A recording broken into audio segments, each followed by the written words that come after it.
dados. Eu vou apresentar duas, que é o Canary e o Trio. Primeiramente, vamos falar do Canary. Aí aqui são os papers que utilizei como referência sobre o Canary. Esse terceiro aqui, ele fala de um vocabulário orientado por mensagens que promovem a interoperabilidade de sistemas de QA, pergunta-resposta. Aí, um sistema de QA ele pode ser visto como um pipeline de vários componentes e pode existir um vocabulário de forma que esses componentes se comuniquem, ou podemos reutilizar, ou podemos fazer benchmark entre eles. E essa que eu falei é o que está por trás da metodologia Canary, que é explicado nesses dois outros papers aqui, bem legais. Aqui é o roteiro da minha apresentação, onde eu vou fazer uma introdução, falarei sobre os sistemas QA, o problema entre eles, depois apresentarei o vocabulário QA, que é como se fosse uma base, um coração da metodologia Canary, que eu vou apresentar. Apresentarei uma aplicação usando o Canary numa tarefa de vinculação de entidades, Entity Link. Mostrarei que é possível fazer um benchmark com essas ferramentas a partir do Canary e farei uma conclusão. Existem muita informação na web, uma variedade enorme. Então, seria bem interessante que criássemos sistemas que permitem, dada uma consulta, retornar o resultado esperado que queremos. Então, vários sistemas de question answer QA foram desenvolvidos. E como eu falei, esse sistema QA ele pode ser visto como um pipeline, uma sequência de serviços que são chamados um após o outro e finalmente são capazes ou não de calcular a resposta para uma dada pergunta. Esse sistema QA teriam vários componentes e seria como um processo com várias etapas. Por exemplo, dada uma pergunta, teria uma etapa para identificar as entidades nomeadas, fazer o processo de desambiguação, não sei se está certa a palavra, que é a eliminação de duplos sentidos daquela entidade, poderia detectar relações, ou fazer um construtor de consultas, Spark. Então, tem várias etapas dentro de um sistema QA. Só que esses sistemas eles funcionam bem em domínios específicos, são monolíticos, pois eles são a menos chance de ambiguidade e alta precisão de respostas. Só que eles têm limitações em sua reutilização e a cara estender para o novo domínio. Ou seja, ele sabe lidar com o seu domínio, mas se eu quiser estender para um outro domínio, tem problema. Seja porque ele é limitado àquele escopo ou porque ele é implementado de uma outra linguagem de programação, por exemplo. Que é o que já dei entrada aqui para falar do problema, que é, como eu falei, o sistema QA tem vários componentes. E integrar esses componentes é bem difícil, porque esses componentes têm uma variedade de entradas e saídas. Podem estar com uma linguagem de programação, implementados em linguagens de programação diferentes, podem utilizar interfaces diferentes. E, com isso, aqui, um dos papers, ele define que os 3 principais problemas são esses, que é a falta de uma visão conceitual genérica sobre o sistema de QA, ou seja, o sistema QA, esses sistemas QA, eles são limitados, adaptados aos seus casos de uso, aos seus domínios ou suas aplicações. Então, não é possível reutilizá-los para um outro domínio ou permitir com que eu possa, comunicar esses componentes. Por exemplo, eu tenho um componente que faça faça um reconhecimento de entidades. E eu quero que ele se comunique com outro componente que faça uma desambiguação. Como é que eu poderia fazer isso se eles estão implementados de maneiras diferentes, ou se trabalham de formas diferentes? Porque aí que já entra o segundo problema, porque não tem nenhum formato de mensagem padronizado para esses sistemas QA. E o terceiro problema é o problema de escalabilidade e cobertura. Eles são, como eu posso dizer, limitados à sua entrada, à sua representação textual. Vamos supor que a consulta mude, coloque uma imagem, um áudio. Será que ele tem essa flexibilidade para atender essas novas demandas? Dificilmente. Ou seja, eles não alcançam a compatibilidade devido à sua concentração na implementação ao invés de ter uma visão conceitual que permite generalizar, permite com que esses componentes se comuniquem, troquem informações, ou seja reutilizável.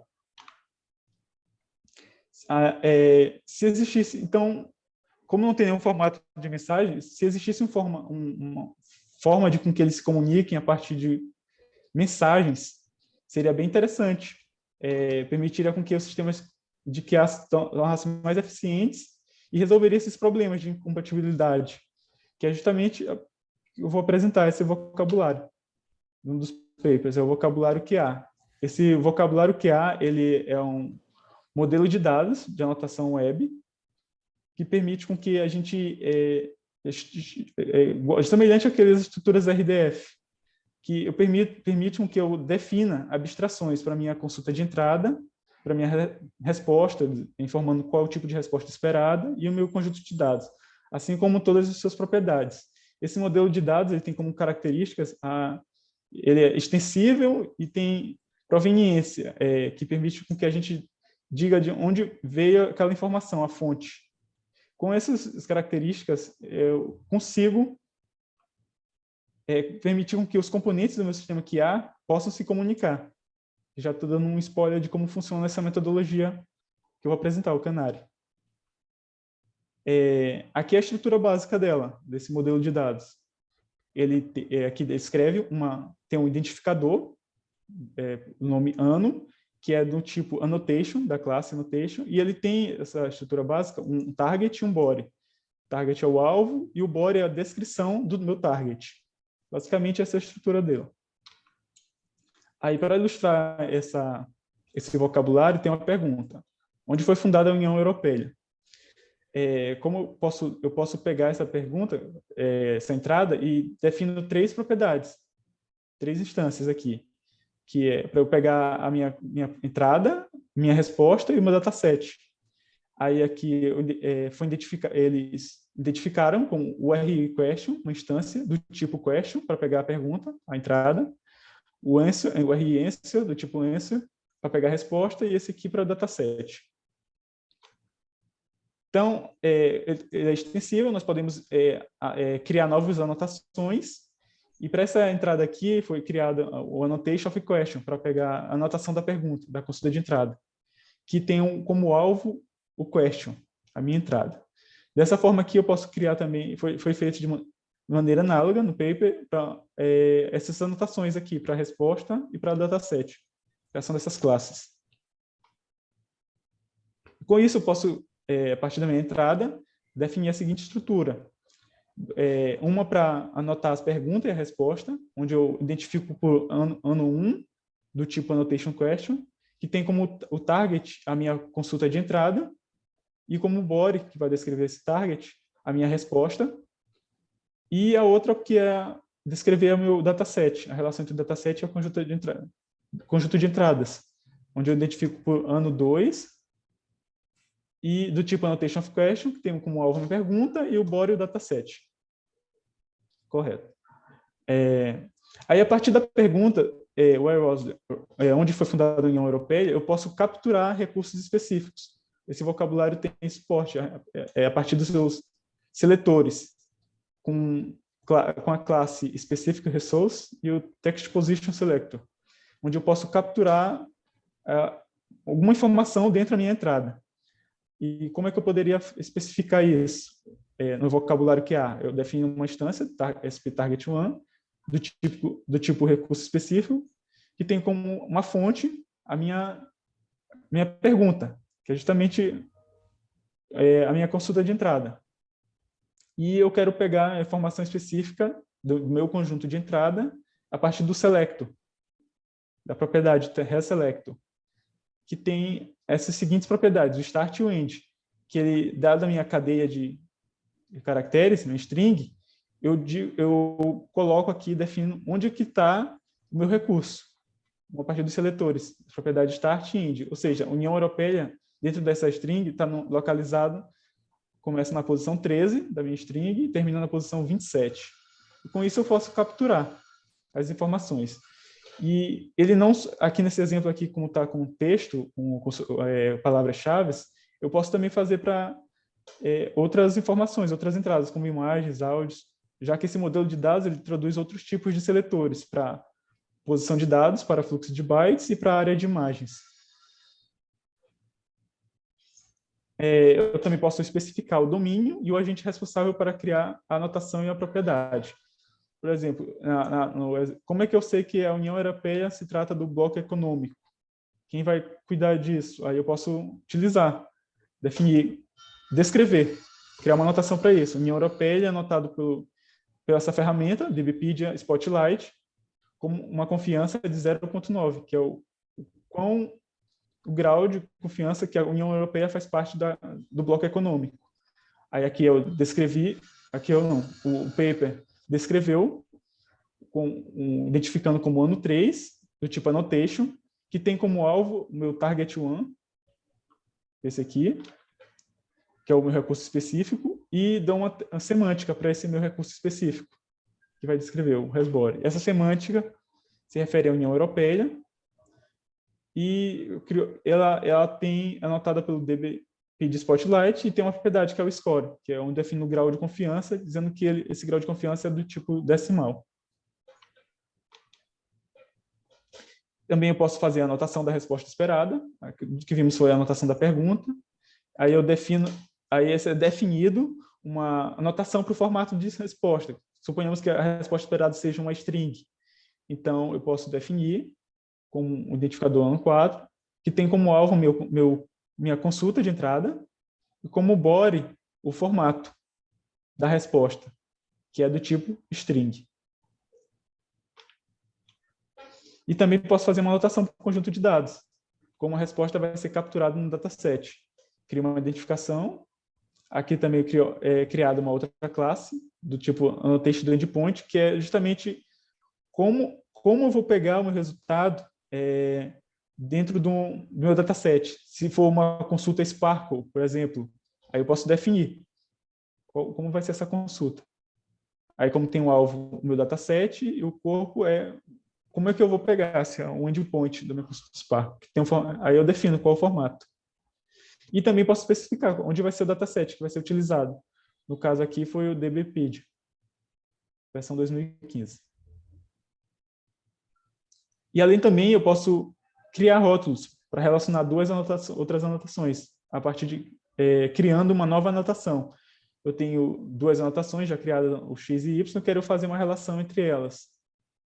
Então eu posso criar uma terceira anotação do tipo annotation e dar um rótulo para esse relacionamento. Com isso, esse vocabulário, eu posso permitir com que minha consulta de entrada, eu especificar minha consulta de entrada de forma que eu possa dizer qual é o tipo de resposta esperada, qual é o dataset.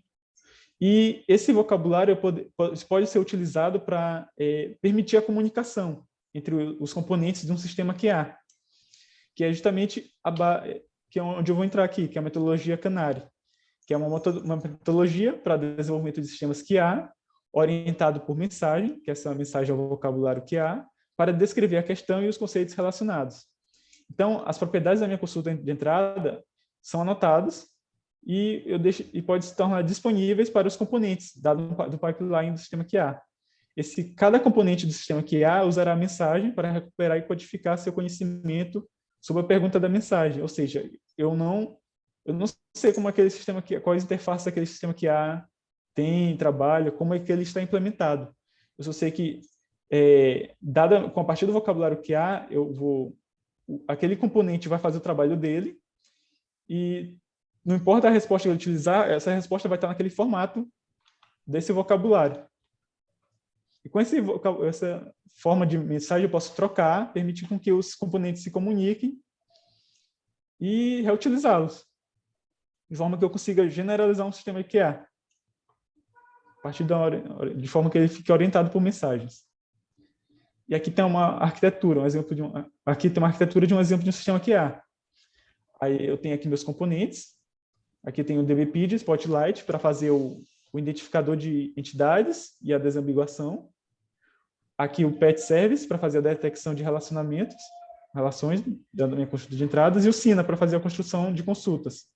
E aqui o nosso modelo de dados, nosso vocabulário QA. Aí eu posso permitir com que cada componente pode trabalhar de forma paralela, assim, não depender um do outro. Eles só vão vão pegar o seu trabalho e vai estender aquele modelo de dados. Com base no resultado dele, na resposta, eu vou criar uma estrutura que especifique sua resposta e jogar dentro do nosso modelo de dados, vocabulário QA. Permite com que eles se comuniquem. Ou eu também posso, por exemplo, como eles estão aqui, nessa forma aqui, que é bem importante, que permite a metodologia canária, que os componentes sejam independentes e de forma que não fiquem acoplados. E isso permite com que eu possa trocar. Se eu não quiser mais usar o DBpedia, o Spotlight, para fazer essas tarefas, eu posso colocar uma outra ferramenta que não vai, como é que eu posso dizer, bagunçar o nosso sistema QA. Então, eu não vou precisar implementar, ter todo um trabalho de forma que eu tenho que implementar. E, com isso, eu posso verificar também, fazer uma análise de desempenho, comparar se meu modelo de dados, a consulta gerada, a resposta, foi melhor com o meu DBpedia Spotlight ou com uma outra ferramenta que eu utilizei. Então, eu posso fazer esse benchmark, que foi também um outro ponto positivo para essa metodologia. E aqui eu tenho uma aplicação usando o Canary na tarefa de entidade. Suponhamos que eu tenha uma pergunta: onde nasceu Barack Obama? Eu posso pegar, no caso aqui, eu vou refazer. Eu posso usar a minha aplicação, o Canary, como uma tarefa de vinculação de entidades. A tarefa de vinculação de entidades envolve o quê? A identificação de entidades nomeadas e a desambiguação. Então, num exemplo como onde nasceu Barack Obama, eu defino uma classe para entidades nomeadas e para Annotation of Instance, que é a subclasse da Annotation of Question, ou seja, eu vou pegar minha consulta de entrada e vou, a partir da minha consulta de entrada, eu vou especificar as minhas entidades. Então, eu posso criar, a partir da minha consulta de entradas, onde nasceu Barack Obama, descrever uma anotação utilizando o vocabulário QA para a minha entrada, que é bem parecido, que é semelhante ao que nós vimos onde foi fundada a União Europeia. Aí tem um identificador no 1, que é do tipo Annotation of Spot Instance, que tem como alvo o meu recurso específico, e o seletor, que vai definir onde está a minha entidade. No caso aqui, se eu quero dar no meu exemplo, quando nasceu Barack Obama, a entidade seria, se eu quero detectar a entidade Barack Obama, aí eu defino duas classes para identificar essas entidades, como eu falei há pouco. E como é que eu vou saber se Barack Obama se refere ao Barack Obama, o ex-presidente dos Estados Unidos? Então, eu defino esse recurso aqui, onde eu pego, dada a minha consulta de entrada, eu digo onde está a posição do Barack Obama e define-se que a Barack Obama se refere ao presidente Barack Obama. Com essa forma de estruturar, eu posso compartilhar entre os meus componentes, um componente que pode trabalhar com a entidade, detectar relações, dessa forma. E com isso, dessa forma, eu posso trocar os componentes, como eu falei, na tarefa de vinculação de entidades. E aqui tem um exemplo de uma interface web, só para componentes que fazem a detecção de entidades e o reconhecimento das entidades e a desambiguação. Eu posso configurar, em vez de implementar, ter o trabalho de implementar, eu posso configurar e verificar qual foi o melhor para esse caso, para o meu caso. E com isso também, com essa forma de configuração, eu posso fazer uma análise de desempenho para ver qual teve o melhor resultado. Por exemplo, na consulta, quais jogadores de futebol nasceram em Malta? Pensando numa ferramenta de entidade de Entity Linking, eu quero que ela identifique que Malta é a minha identidade e o resultado esperado seja um recurso para essa minha entidade. E eu posso gerar uma consulta de Sparkle, desse jeito. Então, o benchmark seria o seguinte: eu vou verificar, dada a minha consulta de entrada, quais são os recursos que minhas ferramentas de Entity Link retornam e ver qual teve o melhor resultado na hora de gerar a consulta Sparkle. Então, esse benchmark que eles utilizaram no paper, ele vai comparar os URIs geradas pela ferramenta com as URIs de recursos em uma consulta Sparkle, que são necessários para responder a pergunta a partir dessas métricas. Aí eu utilizo essas métricas aqui de precisão, recall e F1 score. Essa precisão, ela é uma razão entre as entidades recuperadas pela minha configuração de Entity Link com as que são corretas. A razão entre os recursos corretos que minha ferramenta encontrou com todas as entidades que ela encontrou. Ou seja, entre o correto e o todo. Seja correto ou errado. E o recall, que é dada a razão entre minhas entidades, meus URIs recuperadas que foram corretas pela minha ferramenta de Entity Link, e as respostas certas, que são esperadas, o total. E com isso eu posso definir, utilizando a média das métricas, que é o F1 score. E com isso eu posso verificar qual das ferramentas teve o melhor desempenho. E com isso, um dos papers, eles fizeram esse teste com essas ferramentas, eles configuraram dessa forma, de forma que uma fazia o reconhecimento de entidade e outra trabalhava com a desambiguação, montou o pipeline.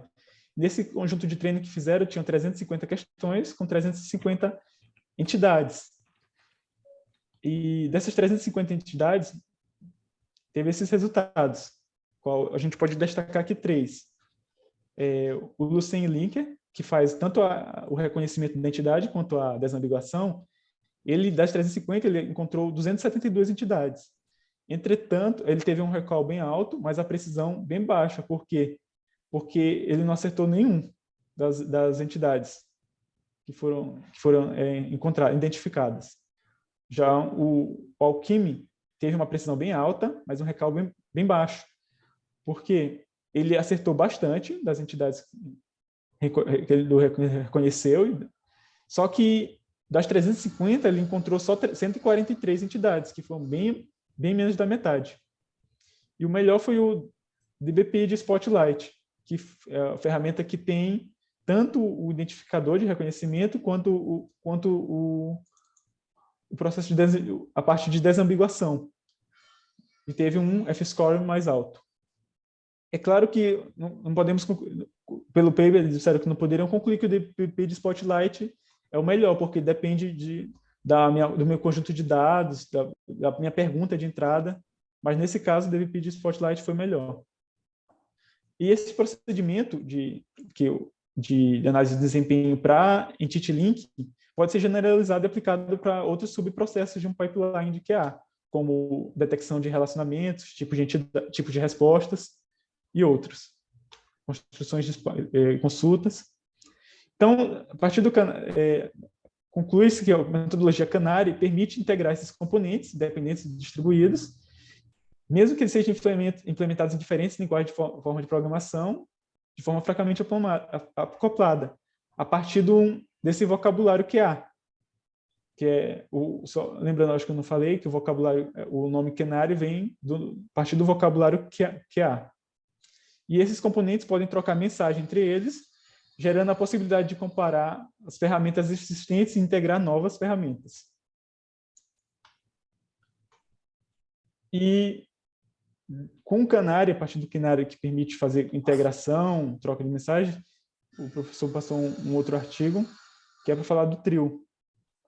Esse foi o paper de referência, um front-end reutilizável para sistemas QA, que é o seguinte: enquanto o Canary ficaria no back-end, um back-end independente, como eu poderia trocar meus componentes, reutilizá-los, fazer análise de desempenho entre eles, se tivesse um front-end que o permita também independente, essa é a ideia. Basicamente, a comunidade ficou bastante concentrada em ter esforços para, dada a minha conjuntura de entradas, gerar uma consulta Sparkle que permita gerar um melhor resultado. Ou seja, sempre teve fica mais preocupado com o back-end. Só que a experiência do usuário é uma parte importante no sistema QA, que é a forma como o usuário vai interagir e visualizar as informações resultantes do meu consulta. Só que pouca atenção foi dada à forma como a resposta é apresentada e como os usuários podem interagir com o sistema QA. Por isso, esse artigo ele apresenta o front-end reutilizável para o sistema de QA, que é sobre base de conhecimento chamado TRIO. Aí, existem interfaces de usuário disponíveis. Aqui tem as open source, como Sina, Quarkus e Platypus, e as industriais privadas, como a Apple, Cortana, as do Google e o Wolfram Alpha. Só que essas interfaces aqui não são open sources, e essas aqui elas têm em comum que elas são muito dependentes do back-end. Elas são muito integradas ao sistema que há entre elas, ou seja, não dá para reutilizá-los. Não são independentes. Pensando nisso, assim como o Canary, conseguimos ter aquela lista de componentes que são ativados e executados conforme uma pipeline, nós podemos também ter esse front-end, que é o Trio, que ele possui uma lista de itens com todas as funcionalidades e elementos de apresentação que são ativados e executados. E esse front-end reutilizável, Trio, seria, na abordagem aqui que eles fizeram no paper, teria que ser integrado, teria que ser não. Ele pode ser, a ideia era ser integrado com qualquer back-end de consultas, de entradas. E no caso aqui, eles utilizaram o Canary, justamente porque o Canary tem essa forma de organização, com vários componentes. E aqui eu consigo descrever o Trio, como é que ele é. Bem, aqui tem uma interface para minha consulta, em qual cidade está localizada a Universidade Jean Monnet, e basicamente aqui são as características do Trio. Ele tem uma entrada de texto e áudio, que é justamente uma barra de texto com suporte a microfone e para o usuário digitar o que ele quer buscar. A seleção de idiomas, eu posso ter múltiplos idiomas que vão ser renderizados na página. Até a pergunta também vai ser renderizada, com base no idioma escolhido pelo usuário. Eu posso selecionar a base de conhecimento, no caso aqui a Trio teve suporte ao DBpedia e Wikidata, posso selecionar onde eu quero que minha consulta seja buscada. Funcionalidade de feedback, que eu posso dizer para o usuário, pode informar se a resposta está certa, o que ele espera. Eu posso ter a consulta gerada, que é justamente qual foi a consulta Sparkle que permitiu com que essa resposta fosse essa resposta gerada. Um rótulo, que esse rótulo seria o seguinte: se caso minha resposta fosse uma URI, ou um tipo literal, eu posso mostrar, exibir ele aqui. Pode ter imagens também, ou mapas. Se o resultado retornar imagens e mapas, esse Trio tem suporte. O Trio tem suporte para a exibição desses features. E o Top Key propriedades, que são um resumo das informações da minha entidade nomeada. Tem outras também, como a descrição do texto, do resumo da Wikipedia. Como ele está acoplado com o Canary, ele pode estar acoplado com qualquer componente. Se esse componente trabalha com o Wikipedia, ele pode exibir uma introdução da minha informação que eu quero buscar da minha entidade, seja a Wikipedia. E links externos. O Trio ele fornece suporte para que coloquemos links externos da minha resposta. E a classificação das respostas, que é como se minha pergunta tivesse uma lista de respostas, eu posso exibir essa lista de respostas com base num PageRank e apresentá-las do melhor resposta para o pior. E aqui os autores eles fazem uma comparação entre as ferramentas de interface de usuário, que são open source, Sina, Quarkus e Platypus, com as features que que eles possuem e mostra que o Trio foi bem melhor, fornece todas, do qual eu listou aqui, de forma bem melhor do que as outras três que tem open source. Como fornece o suporte para entrada de áudio, seleção de linguagens, posso selecionar minha base de conhecimento, feedback, suporte à troca da base de conhecimentos, suporte à linguagem, entre outros, que eu já apresentei. E com isso, o Trio ele pode ser usado, a conclusão dos autores é que o Trio pode ser usado para qualquer pipeline de QA integrado com o front-end, pronto para uso. E que, com essa forma, podemos estudar profundamente as interações dos usuários finais com o sistema de QA, de forma que podemos verificar quais foram as perguntas mais utilizadas pelos usuários, onde mais eles interagiram, dentro daquelas funcionalidades, quais serão melhor para serem exibidas pelo usuário, e criar outras interfaces que eu permita com que o usuário interaja com o sistema QA. E é isso.